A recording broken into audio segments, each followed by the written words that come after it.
it's not on tape, it never happened. Yeah, that's what President Trump says anyway. Indeed, we have had some good news, I think, this weekend, for sure. Yeah. Yes, the world seems a brighter place. Yeah, agreed. Right, I'm just opening Miller Notes, so I've got it all here. Excellent. Right, so welcome everybody. Welcome to what is the final group session. We've literally just got reflective one-to-ones next week where we'll work with each of you, and I'll offer the other guys a chance if they've got time and headspace and life's working okay for them. A chance to just round it all up where they're at. But anyway, that's what we're doing next week. So if you can have a look at the one-to-one booking and just pick a time and day that suits, that would be fab. Today is really a chance at a couple of things, really. A chance to raise a glass, because you've worked your way through and spent 4 weeks reflecting, doing, creating, refining, developing, trying, failing, succeeding, all those things, laughing, crying. We've done a bit of everything, hopefully, here and there, to actually, to get to the end of something. And so we'll be celebrating the fact that we've kind of got to the end of a 4-week, as John Blakemore says, that experience of doing is something that's quite magical, and there's no substitute for that. So we're going to hand over to you guys momentarily to run us through that kind of final recoup on where you are and what your final process is and where you've got to, and any reflections. Same format, bit of group feedback again, just because I think it's still really, really valuable that we get peer feedback on where we've got to, and we can take things on board. And then really it's like I say, raise a glass and congratulate everybody, because it isn't an easy thing to do. Follow 4 weeks and do a lot of work and get to where we've got to. So I would thank you all for that. I shall hand over to David if he wants to add anything extra. Well, just cheers to that, I think. Cheers, everyone. Just to reiterate that, really, I think I think at the beginning of a workshop, any workshop, is always difficult. Most of us are strangers in a way. We don't quite know what the expectations are, how you're going to deal with it. I think also talking about work is not easy, because generally speaking, we do it and keep it to ourselves. Or if we do share it in an exhibition or something, you might still not be talking about it in any particular way. So having to find the words and think it through, I think is also an achievement. I've enjoyed it immensely again. I think because, and I think we will see it tonight, that from where we were only a few weeks ago to where we are tonight, and it has gone incredibly quick. I think everybody's progress and involvement in the workshop has been first rate, and I think that's if I could just say, also a testament to Rob organising things as usual incredibly well, putting all the material together, and making sure that everybody's got the access at the right times and all the rest of it. Again, a lot of organisation, and I raise my glass to that. Yeah, I think to say, looking forward to the next hour and a half or whatever it might be, to see where everybody thinks they finally ended up. I think the feedback tutorials next week, I think, would be important, because they allow us all to kind of just have a quiet sort of one-to-one. What did you get out of it? How do you feel you've thought about things? Has it changed your views on this or that? And if it has, in what way, or whatever it might be. So I think that's a nice way of rounding it up next week as well for everybody, just a quiet chat with everybody. So I've enjoyed it immensely, and we enjoyed all the debates. all the arguments, and it's been good. And thank you to everybody. Yeah, I shall add to that a couple of things actually very quickly. Huge thank you to David, because I think as a dynamic we work well together, and I couldn't do this without David's experience and input as well. So I think we make quite a good team in that sense, and we bring different perspectives. And huge thank you to you guys, because you all bring a different perspective. I've said this a lot today at Connected, but it's absolutely true that you've all embraced individuality and having and progressing forward. And the other thing about the reflective sessions in the week, the one-to-ones, is we all strive for making sure we're accountable and what we set out to deliver, as well as you guys being accountable for what you set out to achieve in that sense as well. So we can both sort of all measure ourselves against the set outcomes that we set in the syllabus, which I think is a really good sort of place to return to, and just see, have we got to where we think we wanted to, or are we well on the road to that? So that's it from me. I won't waffle on anymore. I've done plenty of that today. So I've just had a flick through and looked at the order from Thursday. So I've kind of jigged it and reversed it. So Carol, as you were last on Thursday. So you can have first pickings. Okay. You better put my board up then. Yeah, I'll share that. Thank you. Not a problem. I finished, I did a board for, I don't know why I've now got everybody along the bottom. The layout seems to have changed and I can't change it back. I don't know why. Oh, on Teams? Yeah. So when somebody's sharing, if you go to the three dots, the three ellipses in your toolbar and switch it to focus mode. Yeah, I haven't got focus. It might be an Apple thing, I think. Oh, what? It might be an Apple thing, yes. I just don't know what I do. None of those options give me the right thing. Change layout, gallery together mode. Yeah, there should be there's normally a focus one just below the together mode when somebody's screen sharing. It may not appear on an iPad though, if you want to. Together mode now has put you all in a little rows of cinema seats. That's right. We're in a virtual lecture hall. Apparently, the psychology of that. Oh, it's a lecture hall. Except I've still got you on the bottom. Yeah, everybody feels more together, quite literally, and apparently it adds to the kind of the experience. There you go. So. Well, anyway, I just can't get rid of the thing along the bottom. There's not a choice. Every choice doesn't give me it. So do it the low-tech way Claire did in one of the sessions at Connected, where she just put a bit of card across. Yeah, I know, but it reduces your screen. That's the problem. And the weird thing is that it's only just started doing this. So I don't know what's changed. Anyway, let's move on. Might be an Apple update. Let's move on. Yeah, okay, so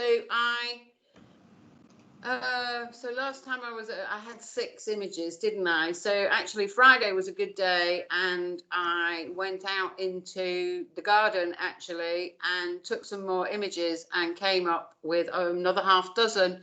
And so I've put this panel together of 12, actually. I moved away from the 9. So that's annoying me because it needs just making a bit bigger. I'll do that for you, not a problem. Yeah, thank you. It's just if you hit the screen, it moves. That's it. Perfect. Lovely job. So this is what I've come up with as my sort of final submission at this point. I was just sort of saying to David, having listened to Jim Mortram yesterday, it does make my work seem a little very flippant. So I said I wouldn't be showing him my work very quickly. But I think, and I don't even know whether this I keep saying to myself, is this a project? I don't know whether it is a project. It's a project in a sense that I have done a body of work. It's made me get out and do a body of work. It's made me put together a panel, which is probably something I've never really done before. And it's made me work on technique to get the visual that I wanted. So in that respect, it's a project. So yeah, anyway, so that's where I am. But yeah, I don't know whether it's a project or not, but there you go. Anybody?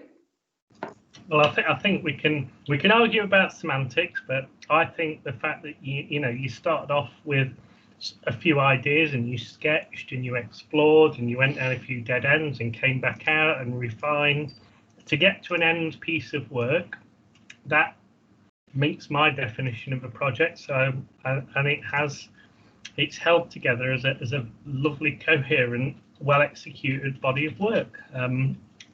And you've gone through all the processes to get there. So, I think that would certainly fit the defining idea of a project. Yes, they may differ project by project. Some may be much more in depth and explorative, and go different ways. And some may split into sub ideas and sub themes. But I think just the whole process of, that focused period of work to produce a single body of work would certainly, for me, especially if I return to my presentation back in the early part of the course, projects, micro projects, however we term them, I think you've got a project. Okay. Yes, I agree with that. I think again, I think the way to measure it, if we use that word, is to see where you started from, and then to see how out of that there came a refinement of it to something, and then building on that refinement to build, as you have here, 12 final images, in the sense that any project might stop there or continue. In the sense of the 4 weeks, what we asked people to try to do was to end up completing something, if I can put it like that. And I think this is a completion. That doesn't mean it stops, but within the terms of the workshop, there is a completion to this. But it started off in a very different place. And so I tend to agree. I think this would, for me, if we were doing this in reality, and you came to put the pictures up on the wall, they hold together as a set, as an idea, and as a progress of picture making. So for me, that works with the ideas that we set out with right at the beginning 4 weeks ago. Oops, I've got poor network here. Actually, I do think one thing about the work is that I'm not sure that there's a standalone picture in them. I think they need the whole lot to actually work, just as an observation, in my opinion. I think that's more than fine. I think that's the beauty of a project, is allows us to explore an idea and a concept with more freedom, without the pressure that there has to be a single image, which is all things to all men and all women, the one image to rule them all. We'll go down the Lord of the Rings theme. So now I think that embracing that freedom, that the whole is often greater than the parts, but equally, again, if you imagine they could equally stand framed individually, maybe needing the others to bring them along, or divided into threes or pairs. But I think that's the thing. I think it's so much pressure on us that we think photography has to be about the single image, and it very rarely is. I think also, Rob and I were talking about this the other night when we were looking at this set. We talked about sort of, you said somehow they were trivial or not of seemingly the importance that Jim Mottram talked about his work. In a way, I don't think that's the point. I think they do things in different ways to different people. So, for example, if some of these pictures were in, should we say, a hospital environment, then they would work very well. Jim's pictures wouldn't. They're not doing the same thing. That's true. They're not doing the same things. I do think, because we're only seeing it with one size here, if I look at that top line, 1, 2, 3, the third one in, the kind of sandy yellow, if that was printed 4 foot square on a wall, that would look completely and utterly different to what it is now. And the impact of it will be quite subtle, because you might think it's just the colour, then you might make out the leaves. And because viewing distance with pictures is crucial. The bigger the picture, the further you stand back to take in the whole. With a smaller picture, you tend to go up to it very close. So the experience of the picture, and over the last, decade and a half, maybe 2 decades, the size of photographs in modern galleries has gone up to be enormous. Perhaps perversely enormous. But who was that guy at the Hayward? The German guy. These are huge. It's not Thomas Roof, it's the other one. But they are enormous. And so you have to stand 6 foot, 7 foot, 8 foot, 10 foot back to look at the picture. It's no good going up close to it. So if you saw this as possibility, there are some that work better in that respect, I think, than others. But nevertheless, I think they could work individually, and they could work on a vast scale. The experience would be very different. It's like the what's the famous painting? I think it's at the British Museum, the Crucifixion of Christ, and the painting is huge, and they put it on one wall at the end of a corridor, and you walk towards it, and as you're walking towards it, the more you see and the more it changes. Yeah, the viewing experience is a really interesting thing. I mean, having, if anybody who's exhibited, you know yourself, if just defining what image you think, how big an image should be. And then I even had a very good friend of mine had an image, and he even wanted to demark viewing distances on the floor, because he didn't want people, because obviously the technicalities of making a huge image is if somebody puts the nose on it, they'll then go, well, I can see issues and problems, but then they're not designed to be viewed close. So I think if we look beyond whether they're viewed small or large, I think just as a continuation, and I think one of the things we picked up on the sequencing workshop is how even a single body of work can be presented for multiple purposes in multiple ways, and even down to the nuances of subgenres of print and book and different types of book. And then, what's the difference? One of the questions we have to know is how things are viewed on the web compared to how they're viewed physically. And there's such a kind of plethora of kind of options and opportunities there. But I think to assess the images as a whole, as a project, as a body, as a continuation of work, I think we should not be harsh on ourselves, and we've worked to a point and created a refining body of work. Yeah, and just to add one thing further to that, in terms of sizes now, and certainly in the last few years of when I was at university, students, because they wanted to make more of a final show, many of them were printing 6 foot by 4 poster size images for barely more than £20 of print. Ridiculous. And I was very skeptical until I saw the result, and I thought the results were absolutely stunning. For £20, a 6 by 4 print, 6 foot by 4 foot. I mean, it's mad, but it's doable. but the viewing distance and the experience was a total different one compared to an 8x10 print on the wall. 8 inches by 10, not 8 foot by 10 foot.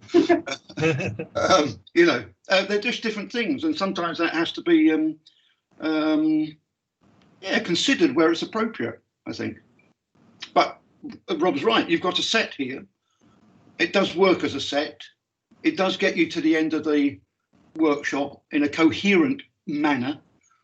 It helped you also working on your craft further and thinking it through. So I wouldn't be, don't be too hard on yourself, Nice. Okay. Guys, you sat being thoughtful, and David and I are hogging the mic. We're just waiting for our in. I think they're absolutely great, Carol. I've really enjoyed seeing how these have developed. The point about the craft's a really good one. It's been fascinating to see how you've been able to use. You tried out different techniques, and then you settled on this technique that gives you a really coherent set of images. Where tonally and the colours, I think they do work as a group for me. I like the new ones you put in there as well. There's some real interest in the new ones, and it's just a really pleasing set of images. Thank you. And you can spend time with it. It's very engaging. They're not simple when you start spending time with them and looking at them. I think it's great. Really, really enjoyed seeing it come together. Yeah, I find them quite restful, if that's okay to say. I find, like Tim says, is you find yourself they whilst they don't jump out at you, there is enough detail in there for you to interrogate them further, just taking your time to look at them and figure out, oh, that is a leaf, that's the tip of a flower, there's the shape of another leaf. But it's just, they're not aggressive, they are just quite relaxing, and I could actually listen to that sort of Himalayan massage parlor, not massage parlor, what do they call it? The spa thing, yes. No, not dodgy sort of backstreet thing. That sort of spa thing of just actually, but it's more than that. It just, I know through working in the hospital that you look for restful sort of pieces of work that do help out. And to be honest, I think these would actually work quite well in a sort of a hospital environment, and where it just that whole sort of calming, that there's enough ability to interrogate without the eye being confused or the brain being confused. So our hospital does do I'm not a volunteer, but I have to say one thing about the RUH in Bath is it turns itself into an art gallery, the corridors into art galleries, with regular changes, and one of them is actually Bath Camera Club, or some camera club actually have regularly have photographs in there. It's a really good place. You can spend quite a lot of time, actually. I can, in the corridors. I don't know whether other hospitals do it. Is it a general thing? It is a very general thing. We are with the Royal Derby Hospital, or the University of Hospitals NHS Trust, or whatever it's called nowadays.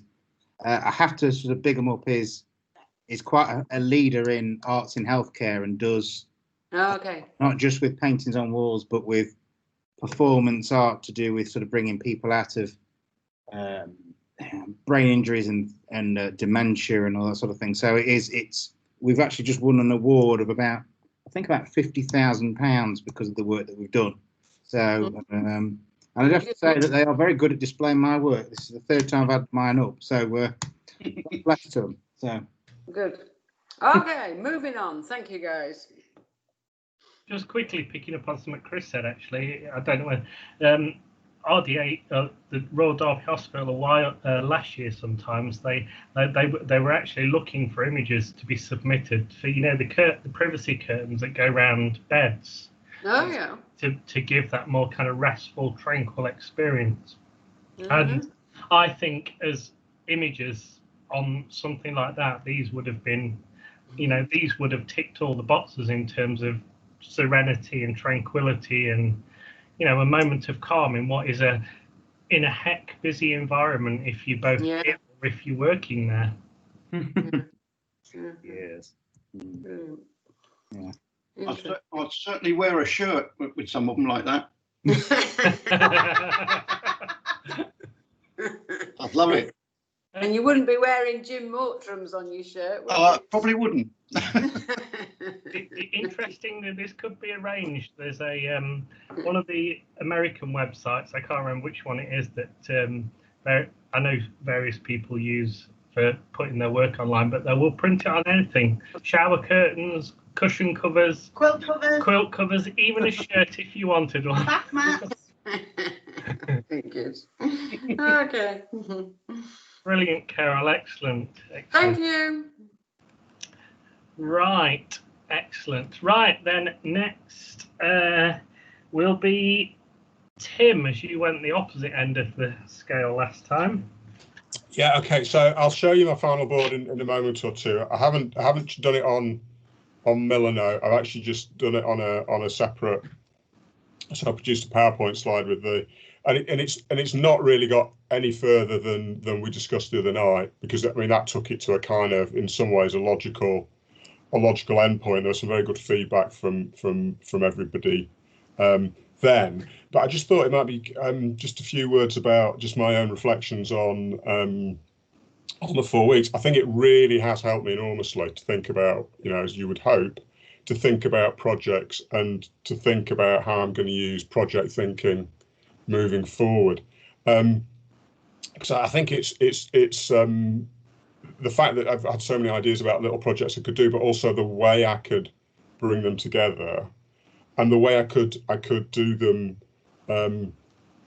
use them constructively to keep my photography sort of ticking over, and it's been really helpful. And some of it's just been as well as the discussions that we've had. And I have to say, seeing everyone else's projects come together is probably one of the most enlightening things, and the way that everyone kind of brings it together. It's a shame Peter and Mike aren't here, because I was really looking for him. I think Peter, they're both fascinating photographers, but Peter, I didn't get a chance to spend much time with Peter. Now his work is utterly fascinating. It'd be really nice to see how his stuff would have turned out. So it's been a real interest in actually just learning from others and working with peers. But some of the practical stuff's been really good as well. I mean, just there was a couple of things that I've seen about and read in the material about how to organise yourself for project work. Things as simple as cataloguing, which I've been appalling at. So I've been fairly aggressively now recataloguing things in Lightroom in a slightly different way. So I have kind of rolling into projects that I've kind of started to think about. I've already got some images that I've had which could fit into those, and this idea of rolling projects, so that you kind of have several projects on the go at once and a set of images on your Lightroom catalogue, and you can keep adding to it or taking away until the point where you want to get serious about working with it. So just in the way that I'm thinking about working over the next few months, really, and what I want to achieve from my photography is a part of just to have fun, but partly to produce something that I'm happy with. I think it's been absolutely great. In terms of where I've got to, unsurprisingly, let me say, so I basically, let us just see. Right, can you see that screen? Yeah. Yeah. Yep. Let me just see if I can. Oh, hold on. It'll be there in a minute. There you go. Oh. No, is that just the border, or has that got the edges as well? That Got should- the edges. It had the board earlier All on. right, it's flipped. Oh, Yeah, we're seeing presentation. We're kind of seeing your alternate screen. That's Yeah. it. is that it? Is that better? Yeah, I can't tell. Yeah, that's better. So it is more or less as we left it on Thursday. I've substituted one or two of the photos. I may well mess about, as we're started to, with rotating one or two of them, but just minor little tweaks. But it's effectively the board of 3 sets of images, of 3 sets of deteriorating, rotting trees, of these close-ups, these fragments of the surface of the trees, with, in some ways, getting in from left to right, increasingly deterioration. But they're just little fragments, and I've used, after choice of words, I kind of, so I've stolen it. You know, this is a homage to Rob and Rob's idea, but I've used the word fragmentation because I wanted a sort of active word, a process word about the you know, it's about it suggests a process, changes, a trajectory, if you like, in that. So that is my board, my examination board for the end of the course. There it is. Thank you very much, everybody. Excellent. Well, I'll tell you what, David and I will let, being as we went first last time, we'll let Carol and Chris go first. It wouldn't be fair of us to always go first. I think there's some really nice images there, Tim.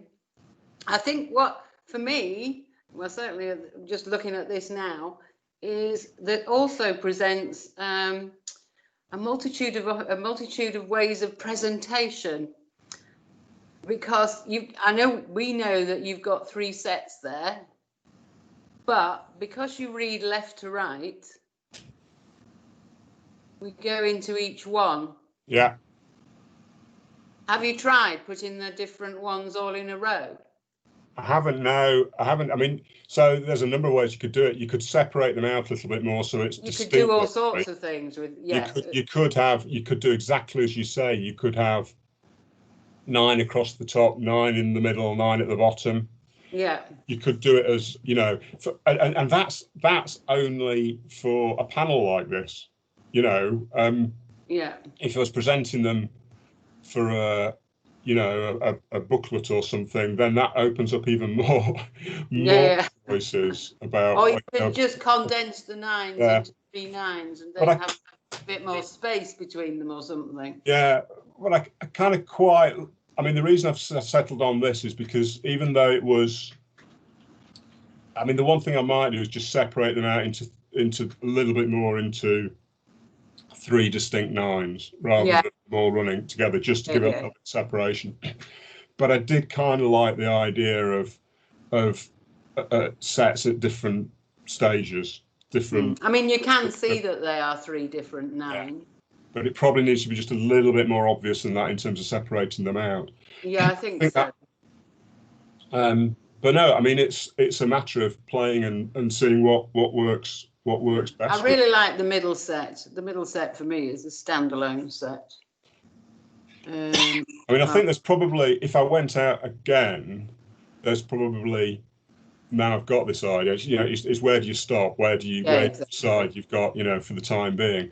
But there are other, I think, why is that set sort of the standout? It's a standout because of the nature of the surface of the tree, but I think it's also a standout because of the light at the time. Yeah. It has that kind of more luminous quality to it, about exactly the time of the day all the light was coming from. So so I think, you know, if I continue this, and I probably will carry on playing around with this theme because it's great fun, and it's you know, it's a pretty straightforward process to do it. There's nothing really very fancy about this in terms of the technique in the field. But you just have to wait and see. Continue taking groups of photos like this and see which ones, you know, sing, if you know what I mean, when you put them together. Yeah. I think the reason that the middle ones appeal the most is probably because they're a warmer colour.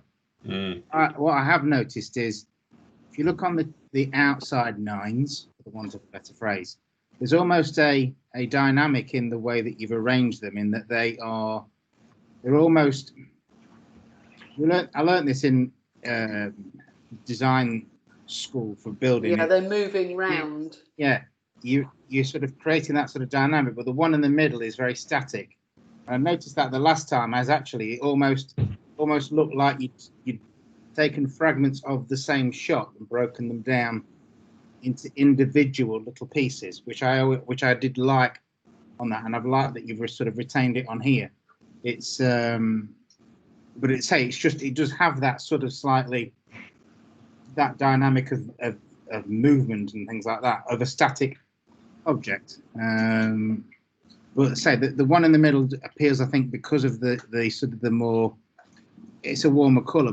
But realistically, I actually quite like the set on the left because of that, because of the tones of that. It just seems more. What's the phrase? They seem to balance more. They seem to have that sort of nice way of sort of working together. Whereas the others, there's no disrespect to them, but I do like the ones on the left. But both the ones on the outside have like this sort of dynamic of movement of a static object, which is a bit weird, I know, but it's but you're sort of trying to sort of it does. I like them. I liked projects from the start, and it's something that sort of perhaps I have a look at as well. So thank you for inspiring me with that. Oh, well, that's extremely flattering. Spending some time looking at maybe how completely different images of notionally the same thing can be. You know, what when you're kind of looking around, what look like what might be fairly small differences can be in terms of the textures on the outside of these dead trees can look completely different when you photograph them like this. So yeah, and the other thing that strikes me with what people have just said is because we know there are 3 sets at the moment, and anybody else perhaps looking at them wouldn't know that they were directly 3 sets, would be reading basically from left to right, across the top to the middle to the bottom. So if one viewed that in mind and say took the first set on the left and made that the first line across the top, and then the middle one becomes the second line across the middle, and the right one becomes the third line across the bottom, then you would also have tonal differences, because Chris is quite right. There's something quite tonally interesting in the first set. They're very much grayer. And then if you put those in one line across the top, and then you've got the middle set, which begins to develop certain colours like the blue and the orange. And then the third set is much more saturated in colour. So then you'd have an effect working from the top downwards, but still reading across left to right with each set, if you see what I mean, you know. So there's certainly some play there still to do. And also the play between the spaces of the picture.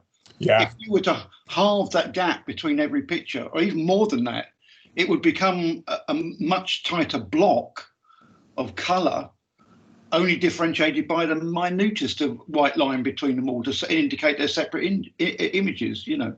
So again, that's a playful thing, I think, at this stage to do, you know. I mean, I put quite big gaps in. I had originally, I played with them all being with no white in between them at all. So I did play with some sort of mosaic type things. Yeah. But this is slightly a play on the fragment idea, the fact that these are individual. So that, but yeah, you know, it's. I think I'll definitely do what Carol suggested and try the thing with and you've just reiterated, which is the 3 rows, top, middle, bottom, and see how that works. I think that is the one that appeals to me most about an alternative, and then I just see whether I prefer that to this arrangement or not. Yeah. Yeah, I think to add to that, you know, I think I've wrote a set of notes down here. So, you know, in terms of how I've seen the progression and where we've got to, you know, you've honed your focus, you craft your ideas, you've taken what is a huge space and made it really, really kind of micro local and got an absolutely mesmeric body of work out of it. It's got energy, dynamism, and I find that a really kind of interesting concept, that we found energy and dynamism in decay. There's luminosity and tonality, you know, all the things that photography and pictures are about. I think the current presentation, and he feels it has a feel of, it's very topographical. So if you kind of step back, if you imagine when you look at the night sky and you try to defocus to see more, you know, because if you initially stare at the sky, you can only see 1 or 2 stars, and you kind of, the more you look, the less you see. Whereas if you try and with this, if you defocus a little bit and step back, and rather than focusing on the individuality, you then start to see the whole and the synergies and the complexity, the links between them. It becomes very topographical. It's a very metaphorical kind of micro representation of place and space on that level within a tree bark structure. I think David's idea of trying and playing with the means of presentation is a great one as well. I think if you go with the 3 lines of 3, it's very. The first thing I wrote down when David said that was written music, because that then starts to remind me of you having the guitar line, the bass line, the vocal line. So you know, all presented in across a single process, but 3 lots of information going left to right. So that then introduces some really interesting concepts of how could the project develop further. You know, do you bring field recordings in and do the viewers view the images with sound going across, to have like an audible soundtrack to what could be metaphorically represented as song lines of a tree or something like that. The other way then of playing with the presentation and going even more complex, and I love what Carol and Chris have both pointed out, the middle set having that luminosity and focus, that if you've got some more sets that are darker, go from where we've got 3 blocks of 3x3s, go to 9 blocks of 3x3s with the main focal luminous one in the middle, and use the other darker ones. So you're going 3 blocks up, 3 blocks across, and use the darker ones as a natural vignette to lead you in. So kind of a natural framing idea. And that then, if we take complexity and mesmericness to the next level, I think at that point, it's utterly playful. So I think there's so much. I mean, it's come where you've got to in 4 weeks is amazing, but actually it presents you with so many more opportunities and possibilities. I mean, that's a little bit mind-blowing at that point. Yeah, if I could just share something with you, Tim, because it just let me come out here and okay. Where's the how can I stop sharing? There we go. Okay. So yeah, it just reminded me of something in terms of thinking about grids and the way people have worked with it. This photographer in particular, we see this is Lewis Boltz. Lewis Boltz was what was called a new topographic photographer, and he worked mainly in grids. If you see these ones on the right here, now they're single images, they're framed singly, but set up in multiple grids on the wall. So like this one here, you know, they're all single images, but set up as a grid. And again here, you know, so the grid doesn't necessarily have to be, if you like, together. Yeah. They can be separate. And of course, another group of people that did that were the Beckers, who worked totally in grids. Because their work was all about structures, and they wanted a complete uniformity of structures, so they would sort of present the work like that, you know, all the same tonality, all the same skies. They would only photograph at one time of year to make sure that they got the same light. So it was about kind of collecting in a particular kind of way. So there's quite a few people that have worked with the idea of the grid in some form or another. But you can, as I say, you don't necessarily have to see it as one total piece. You can see it as all the separate pieces, but you hang them as separate, but in a grid-like manner, you know. Lewis Boltz, you might enjoy in a way because he also dealt with areas of land. Yeah, I think we talked about him in the sequence in the new topographics. Yeah. In the way they represent the landscape. Yeah. You know, in that particular way. Yeah, another great one, sorry Tim, was I don't know whether anybody saw it when it was on at the Photo Parlour, was Al Brydens who presented an absolutely mesmeric grid. Now I don't know how this will transition and work, because with background fade on this probably won't, so I don't think it's not too bad. No, that's it. Keep it there. We can't see it. We can't see the detail, but we can see the grid.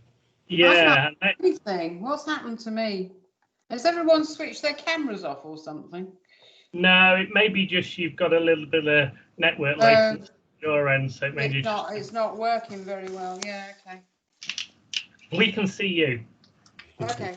Actually, I'll open the kitchen door. It might make a difference. What's that work of Al?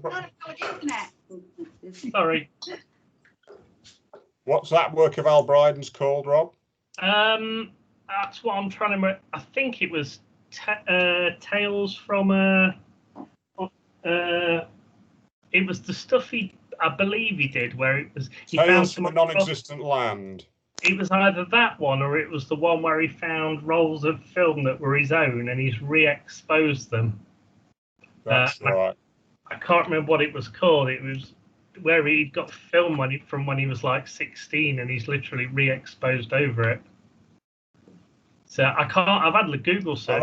I'll have a look on his website. I don't think it's Tales from a Non-Existent Land. That's a different project. The man's too good, isn't he? He's brilliant. Absolutely, yeah. But yeah, the wealth of kind of where you've got to, but the wealth of possibilities and playfulness, and like you say, to the opportunity to add to the project and develop ideas and link other sub-projects to it is, yeah, I think you've made an absolutely an excellent, same as Carol, a very focused 4 weeks and come out with something that's most definitely a project. Good. Well, thank you, everyone. Lovely. Well done, Tim. Great work. Great work. Oh, Chris. Right. I can't see a thing. That might be good, Carol. Oh, no, it won't. No, it won't. Well, the massive disadvantage there's advantage and disadvantage in going last. The disadvantage is that you get to see everybody else's, but the massive advantage is you get to see everybody else's. The disadvantage is that everybody says everything that you were going to say. So I'm just going to. So, Carol, there is a bit in it for you. So please make your camera work. You'll see why. So, wish me luck with the screen sharing. Yeah. So, Well, it doesn't matter. I can't see anything. Oh, hang on. Yay. Right. So. Brilliant. You've come back. Where are we? That one first. So, can you see now my Milanote board? Yeah. Right. Okay. So. We've got 1, 2. Yeah. Yeah. So, looking at it from last week and picking up sort of comments that were made, I looked at it again and saw that. Look at it. This is a point that was made to Tim. So, I honestly swear, and you can see it at the bottom, that actually I had thought about this before. So, left to right of the two grids, obviously two very sort of separate pieces of work, but I was very conscious that actually the natural flow is from left to right. So I've rearranged the images so that no matter what line you went across, you would still get the same. A bit like, I know that David said Sudoku last week, but it gave me that idea. But actually, no matter what line you go across, you still flow in the same way. You still have this same sort of outcome of this sort of confused mind walking through, taking that walk all the way through, and then it all of a sudden then sort of lifts, and you are sort of quite singularly and lifting and all this sort of thing. So I've tried to rearrange those, but then I wasn't happy with that because I'm a picky so-and-so. So I then tried to arrange them into, because I wondered if they would have I didn't know quite what, so I've done a PowerPoint. I think it's mainly because I've discovered the Mac version of PowerPoint on my computer. So to even go down to the stages of I filtered it down to 9 images out of those 18, where I've sort of even had the flow there, so that actually even this little gimmicky opening screen is a flow of, and it's upwards, so it's sort of leading the eye and the way up. But then, sorry if this sounds a bit, it sort of sounds a bit like corporate bullshit when you read it back, but it wasn't meant in that way. So it was a few quotes, sort of bring it all together. I'll sort of whip through these. And then I wanted to see, because I quite like them, the images stand on their own. Now, apologies about the names. I need to get better. If I'm going to learn one thing, it's to get better at naming my work. But they were, as it says here, look to the sky for my inspiration, the light, the clouds, the birds. These formations created words in my mind, mimicking my feelings. So, and it almost sort of had this effect of, as I walked, my mind became clearer. So, you know, it's very dark and there's not a lot of detail there, so it was blocked. There's a sort of a change in pattern. There's little bits of light coming in. The beginning, this quite thunderous cloud. And I have to say, by the way, if you look on, there's a wonderful talk on clouds on TED Talk. It makes me sound like the world's worst chat-up line, that does. But seriously, if you type in cloud talks on TED, it's brilliant. And this formation, the way that this is sort of building into something, and the light is becoming greater than the darkness. And then a breakthrough of this sort of warm sunlight and the blue coming in at the top. And then it started to be that I had options of what to sort of take. So it was something different from the clouds, these birds which sort of flowed through, you know, the greater pack and the palette of the sky getting lighter as that stormy clouds and the stormy. I love that picture. I think that's great. Thank you. That's why I wanted to see them on their own. And these were the sort of the 9 that I liked on their own. Confidence, because he's sort of, you know, he's flying high, and then just freedom on their own. Now, between our 4 walls, I think I've actually flipped him upside down, so he's actually dynamically flying upwards because his wings are on the downward beat. So that's me being overly picky, but it does. So they flow in this sort of upward sort of dynamic from darkness to light. The color palette should get, although they could probably do with a bit of a tweak, but they get lighter as they go through. So that it transformed today from those two, rearranging the 2 9s to this thing. Although I'm still happy with the two pairs of 9s, I think they still sort of work. Although if I was going to arrange them, for example, on say something like Instagram, or I would probably arrange them if the 2 boards were separate. So if I'm working the 2 9s together, they work in that way. If I'm going to arrange the 2 9s as separate 9s, if you understand me, and I'm going to rearrange them in a different way, because I think that the 9s won't make sense if you're trying to arrange them as they are, or if you take them as individual 9s, if you understand me, individual group of 9, in the way that they're arranged. So, but what it has done is it's given me this sort of almost, there are some images that I've sort of kept away because they are ones that will take me down another path of another project. I do like that black and white set. I do like that sort of exploration of just texture and shape. I always remember doing one years ago. Let me just see if I can come back to the normal teams. How do I do that then? Stop sharing. There we go. So I did a daffodil, for example, which was, my thought was, everybody recognises the colour of daffodils, but nobody really recognises the shape. So I wanted to go through a process of picking up shape that is more recognisable as colour, if you understand me. So it's, you know, you might examine an orange because an orange is an orange, but those sorts of, so it's more simplifying it in that way and really focusing on those sort of details, which is why I picked up a lot from your work, Tim, and weirdly a lot of work from yours, Carol, as well, is those shapes and form and things like that. So that's where I've ended up. But what I'm saying to myself is, don't call it an end, call it that next sort of decision point. I think I put in that PowerPoint presentation thing or whatever the hell it's called on Apple, that a walk is from one point to another or until you reach another decision point. And I think you can sort of then go down different paths and things like that. I'm being a bit of philosophical bullshitter. I am one glass of red wine, two and I will admit to you guys, I sat down at 4 o'clock and switched my computer on, was ready with a glass of wine, only to realise that it was at 8 o'clock. So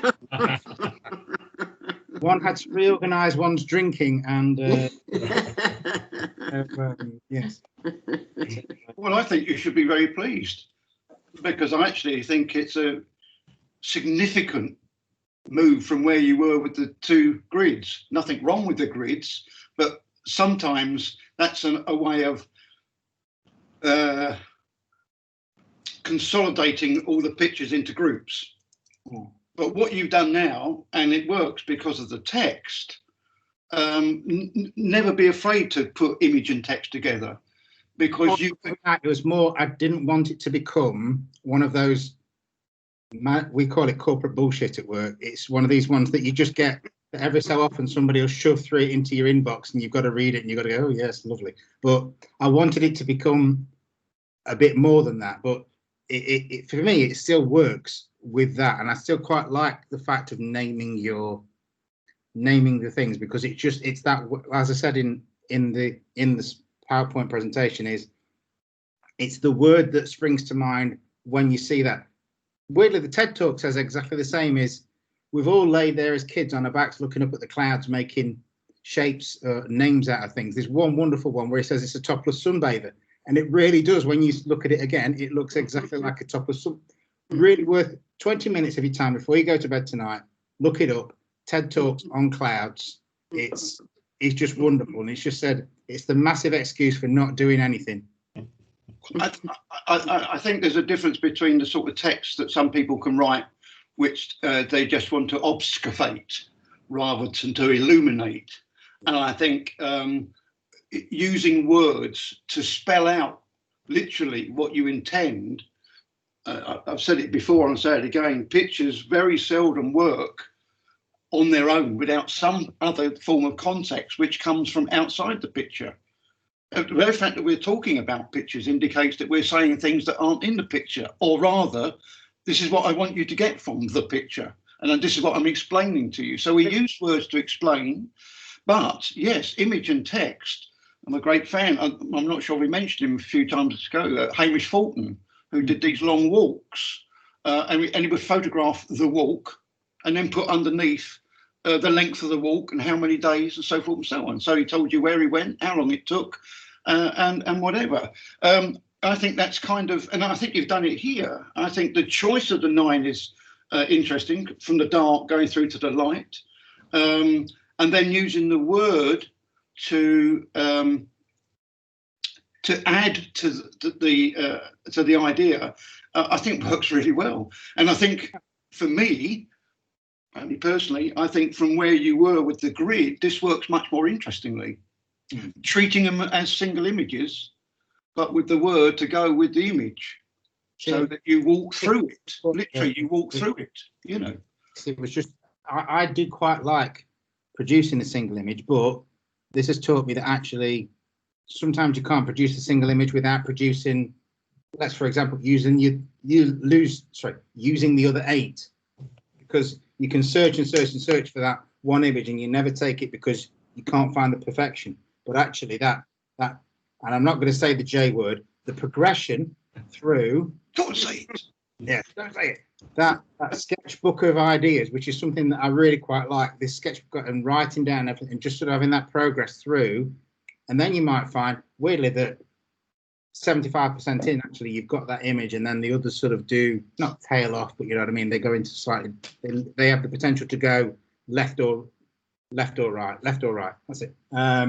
So I've taken that out of it, to be honest, and we'll have a chat in the one-to-one about where I think I can go next. But I did want to go, I promise you, I did want to go down that whole lines of matching up sound with it.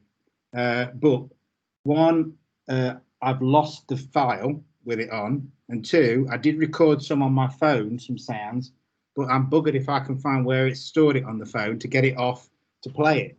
So, so it will be, that is a sort of a natural progression, and almost weirdly with the whole vlog video lines, not as in like, oh, look at me, I'm driving a big car today or something like that, is more this whole the walk and the sounds and the thing like that, which was what this photography project of mine was all about, was to react to the environment that we're in, whether it's the sound, whether it's the temperature, whether it's the light, or whatever. So to let that just weirdly sort of control my mind and control my eye, and then just sort of take it like that, as opposed to being grumpy because there's no detail in the sky and it's just, and that's not going to work and blah blah blah, and just storming off home and getting drunk, but just actually reacting to that environment and taking what is there and sort of to investigate things and to do those sorts of things. So all in all, I originally didn't think I could get things what I wanted to do in the 4 weeks, but I think you can sort of, like any sort of project, you can get to a point where you say, well, actually, I finished it to here. This is where I can now take it forward and go. A taking forward point is a good point. So, yeah. I think I thought you transformed it. I agree. I think that there was a couple of things about going to the format that you've nothing at all wrong with the grids, but I think that it was there were two things about the way you presented it tonight I really, really liked. The first is that you could see more of the images, you could see them bigger. Sounds trivial, but on the Milano boards, when you have you don't see much of the individual images, and those images, 2 or 3 of them in particular, work beautifully to emphasize the feel of the work, but also the trajectory, because that's the other thing about what you did tonight, is you showed that trajectory from image to image to image, the J word. I thought it worked brilliantly, and the other thing about it is this thing about when you put them together like that, some of those images are a bit quieter. Some of them are the ones that went bang. You see that image, the one that Carol mentioned. There's one at the beginning which is absolutely fascinating that you could, and then in between you've got images that just reinforce that. So it's the thing about you've almost started to do what these two guys were doing with us with the sequencing course, about thinking about ways of telling the narrative and the different choices that you've got, and you just instinctively, I thought, put together the ones that you chose, just did that brilliantly. Yeah, I'm really, really blown away. I think that was great. I'm quite touched by that. It's yes. No, I think you should be, Chris. Really, yeah. I think they're brilliant. I think one thing that I just, as I'm sitting here thinking, if all this work was put in a gallery, I can imagine it being in a gallery and just looking at it. I mean, I don't know whether that's a marker, but for me, it's always a marker. Can I see it on a wall somewhere? And I think I can see all of the work, probably even including my own. But I think it's really nice, and I could see Chris's sort of in a nice long line on a gallery wall, and walking along the wall and looking at it. And I think I don't know, is a marker of sort of like something's been achieved as far as I'm concerned. If you can think about, if I can, I would take that as a massive compliment, Carol. I must admit, it's I'm not known for my confidence as much as and it really annoys people, but that is sort of is a to get compliments from you guys is a real quite a touching thing. Good. I'm not going to burst into tears, but I'm quite emotional about it also. It's yes, I'm. Make some books up of that one. I'll be after one. I'll buy a book of that if you did it. It's great. Well, yeah, go on. Are you a member of the Royal? You need to go on a little bookmaking course now and put them all in a book. Okay, all right. Are you a member of the Royal RPS? No. I remember picking their magazine up at the photography show once, and never really sort of taking it any further, and then getting confused. It is a bit pricey, but it's just, I'm doing an online course, bookmaking course, in 10 days' time, actually. Right. So they're running all online courses at the moment. So you're making little concertina books that you can put all your work in. You can put like 8-10 pictures in at a time. And that's the sort of thing that you want for that, really. And maybe you can find it somewhere else. Rob will know, probably. I don't know. I'll put you in touch with. I'll have a word with our friend Paul, who came on the first sequencing workshop.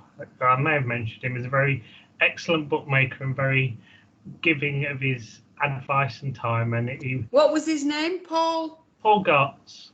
Gotts. Yeah, Paul would be able to help you on the way.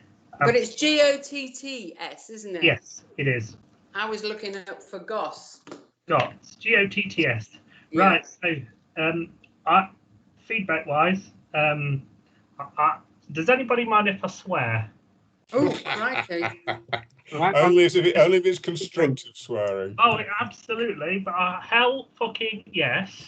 I think you've nailed it, because this does feel quite emphatic. I think what you've done, you have got to something. Absolutely. Again, you've all got there, but I think you have, Chris, believe in yourself, because where you've got to at the end is something very strong. You've reflected on the flow of the images as you've worked through. You've explored different ideas. What's really strong is that you've taken on you've had the focus and the strength to curate your own work even tighter, down to a final set of 9 images, and that's a hell of a brave step for any. It's horrible throwing work out, but to see the strength in doing that and where you've got to. So I think you've nailed the idea. You've given yourself some pathways, some nodes as to where to go, which is brilliant. So as a concept and as a project, I think it is come along immeasurably. I think from hearing you talk and what you've said, in terms of, it's a very kind of psychogeographical mindfulness. You have expressed yourself and your mood and your feeling in a set of work, and nobody in the world could argue with that set of images. With the words that you've put with it, yes, you may want to refine the titles, but to when you're happy with them. But just those other words that you've put in there, I think sets your statement, your intent, and yeah, I love the idea of you thinking about sound and other ideas as well. But yeah, celebrate where it's come to, because hell yes. Thank you. And just get yourself a thesaurus. Yes. That's all you have to do. Tool. Put blocked onto this, and then do thesaurus, and then you'll come up with all sorts of words. Or go to artybollocks.com. It is a real website as well. But I just wrote that down. Thesaurus. Artybollocks. I didn't need to write that. But yeah, then you get so many more variations on the meaning of the word that you can use, so that you find nice words. Artybollocks. No, thesaurus. Double L-A-O-X. It does really Artybollocks. It came up. Must have listened. Oh, there we go. Yeah, Artybollocks. I shall look at that later on in bed. Yes. So, but thank you. I am very touched by your praise, and it's encouraged me to sort of move forward with things, and to have my own set of photography as well as doing photography for other people. And to be honest, Rob, you may well see these again on Wednesday. So just pretend you've not seen them. I'm part of the photography club for the hospital, and Rob is one of the people in charge. So we've got to pick out our favourite images from the thing. But weirdly, the one that I liked, Tim, which was the one that you liked, which was the birds flying away from the tree, I threw out because they were flying the other way. Yeah, and that's the thing about Rob said about having to throw out some of the images that you're most attached to, because they don't work in the sequence. Well, that happens when you do your panels for RPS stuff. You'll always end up throwing, like the one that your most favourite one that you started with is the one that ends up on the rubbish heap. Yes, I've had that where you're absolutely determined that is the one that you want, and you just I can't make it work in my head, but I would just take it as an individual thing, or actually the thing that prompted the rest of them, and it's or the one that you're really proud of and you love and nobody else likes at all. You're like, yeah, just I'm just going to chuck myself out the window or chuck my camera out the window or something like that. But yeah, the brilliant thing with images like, you know, the ones that don't fit into the internal integral sequence, where it's much more reliant on the flow and the turn of the page, or the pairing of images, you know, or the multiple grid of images or whatever. So the images that you throw out of that, potentially, because they mark a beginning and an end, don't necessarily, if you were to go down the book route, you may return to them for a cover or a back cover, because you may find, as that kind of wraparound standalone bit, they may have a different purpose. Okay. Is there a thing on Mac, by the way, one of these free, these free things that we've got, these pages and all that sort of thing? Is there a thing on Mac that lets you make books just so that you can see how it would look? Because I think that was quite useful in sort of sequencing things, of just sort of think, well, actually, that would make a wonderful center spread, or that would make a wonderful cover or whatever. There's normally something hanging around on. There's a program that we used to use in education a lot. I think it's still available. It's called iBooks Author. iBooks Author, right? Okay. Yeah. As long as it's still available, it's very, very good. I think you can then convert the files out of it, either because it's designed initially to push up to like a online bookmaker or to create an ebook, but I think you can also push it out into Pages to print it and things like that. Either that or just Blurb. You can use Blurb to build anything. You don't have to sell it. Yeah, or even do you use Lightroom, Chris? Yes. Yeah, Lightroom's got a fantastic book module built into it with lots of templates. Okay, is that the full one or the other one? Because we're having a bit of an argument, the full one and me at the minute, as it's upgraded my catalogue and lost all of my ratings and flags and everything. So I'm going to sort of start again. Now that's interesting, because it's upgraded my catalogue, and I've actually just realised there's actually a quarter of the catalogue missing. And I don't know what to do about it. I was just looking the other day for some, looking for back pictures that I wanted, and suddenly realised they weren't there. And it's sort of got all the old stuff, but actually 2018, 2019 seems to be missing. And I mean, it's there in the old catalogue, the 2.2 or whatever. Now it's gone on to 3. I just wondered I was going to ask anybody at the end of if anybody else had any problems. I went to Adobe with it, and he was just, well, you must have done something wrong. No, I haven't. It just won't let me it won't let me open my old catalogue because it says it needs upgrading. So, oh well.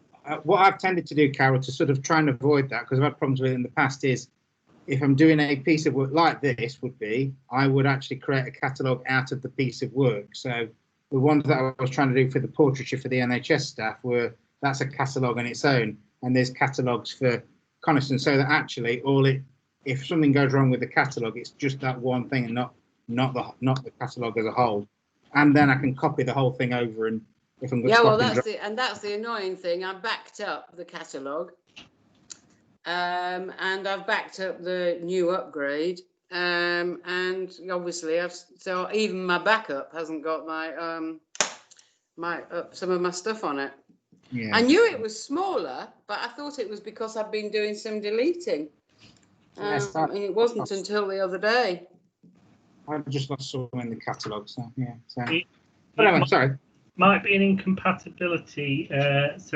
What you sometimes find in it, and for some bizarre reason, and again, it seems to affect Mac users more than Windows users. But you sometimes get like a disjoint when Creative Cloud rolls up. but the updates don't necessarily roll up. And sometimes, as bizarre as it sounds, there'll be something that's pushed through the Mac OS in the coming days or something, and all of a sudden the things that you thought were missing, keywords, even images, all of a sudden reappear, because if you know where your images are, they definitely exist on your hard drive. So they won't have deleted themselves. It's not physically possible, but it's more than likely through experience of seeing it and sorting people's problems out. It's a Mac OS issue. I'm not a Mac. I'm a Windows user, but I have to say I've had problems since the upgrade to Windows 10. Nice. So things have started going a bit awry with Windows 10. Anyway, so I was just interested to know whether anybody else had a problem with the recent Lightroom upgrade. But Chris has. Yes. Yeah, thank you. Anyway, technical support aside. So. Okay. Yes, I should look at those. It was helping trying to sort of creating these different ways of sort of looking at it, and I didn't want to feel that I didn't want to move away from the square crop, which is why I moved onto that thing of filling the page, but still with the border to emphasise. I didn't want the full page bleed on it, so it was. I wanted just sort of to confine where you were looking at. So.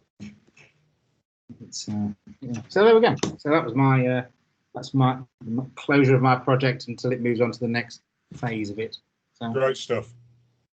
Yeah, agreed.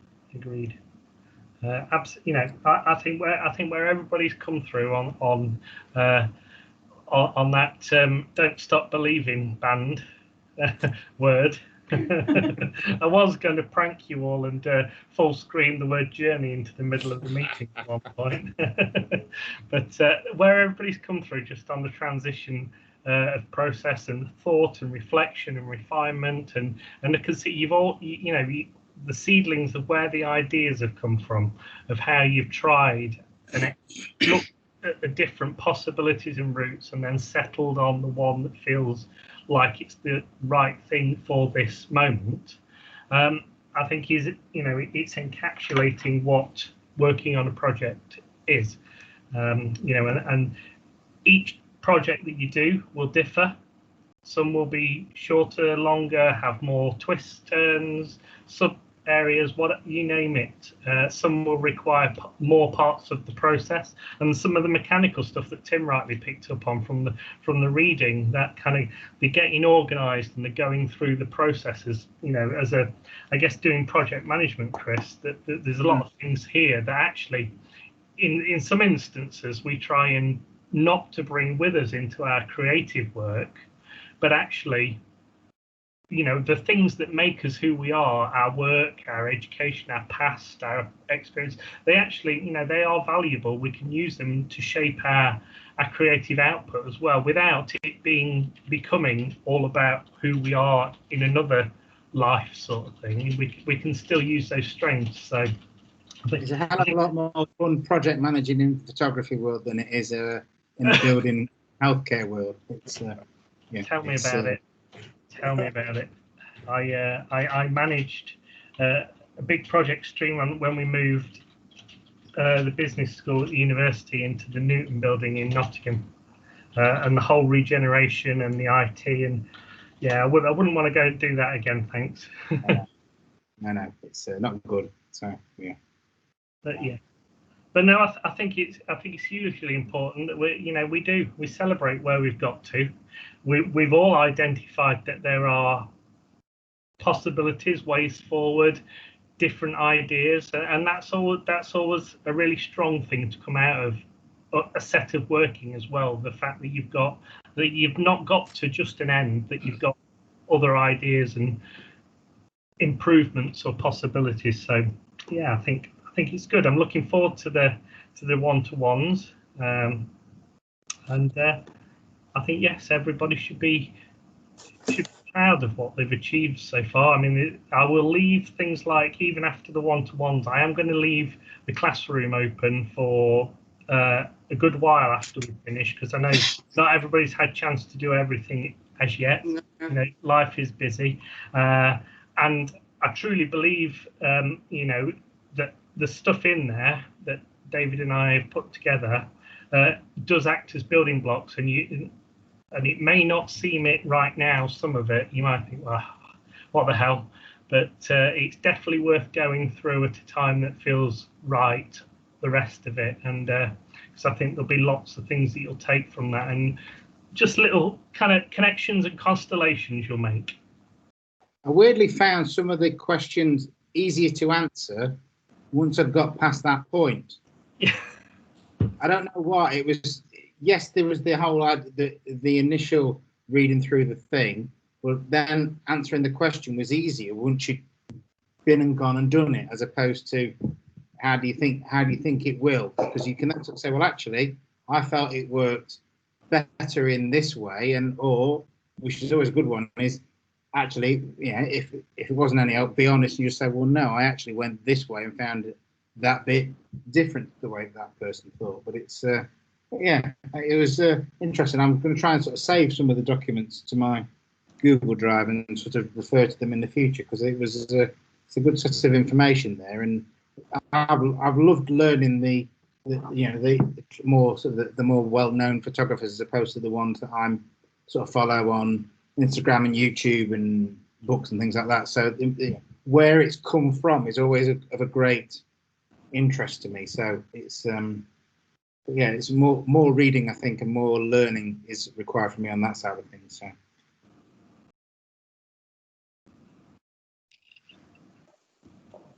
Oh, made everybody very quiet. Oh, I know. This is no one wants to leave, do we? Because it'll be the end of the group sessions. But and they've been great fun, and I've really enjoyed working. I mean, I'll see David and Rob again, but I've been really enjoyed working with Chris and Carol and just seeing how the whole thing's developed, and indeed Mike and Peter. It's a shame they're not here, really, but it makes the whole thing.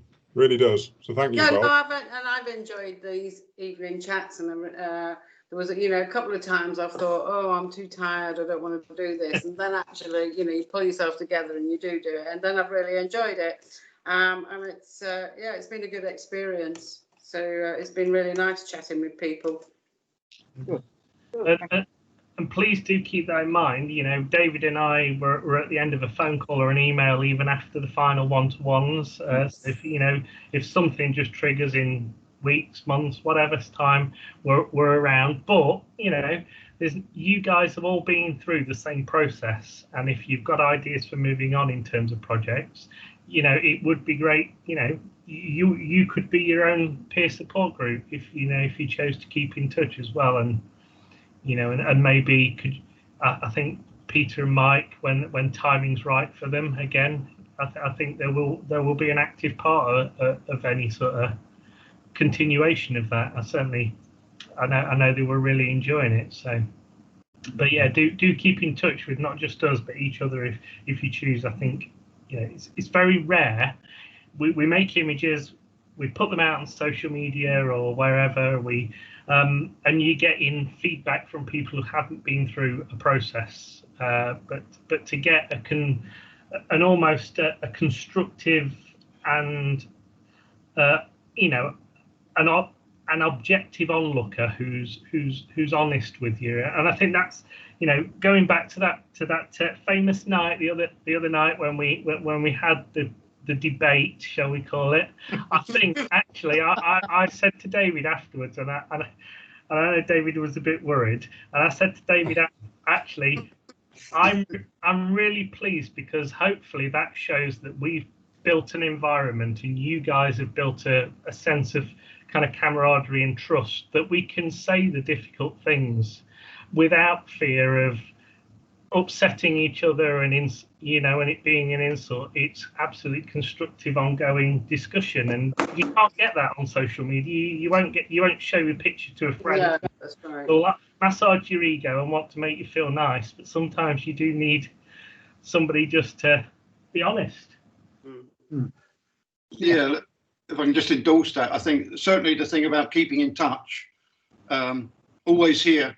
Anybody's got a thought, question, picture, anything, really always happy to talk about it. So please do not be afraid to email or make contact, even if it's another session like this or something. I am retired these days, so heaven's sake, what else have I do other than talk about photography? Yeah, but I'm with Rob. I think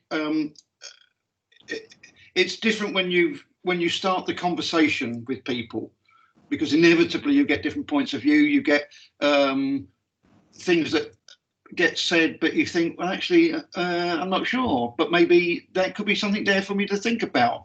A workshop is about at times a conflict of differences, but the differences are there to stimulate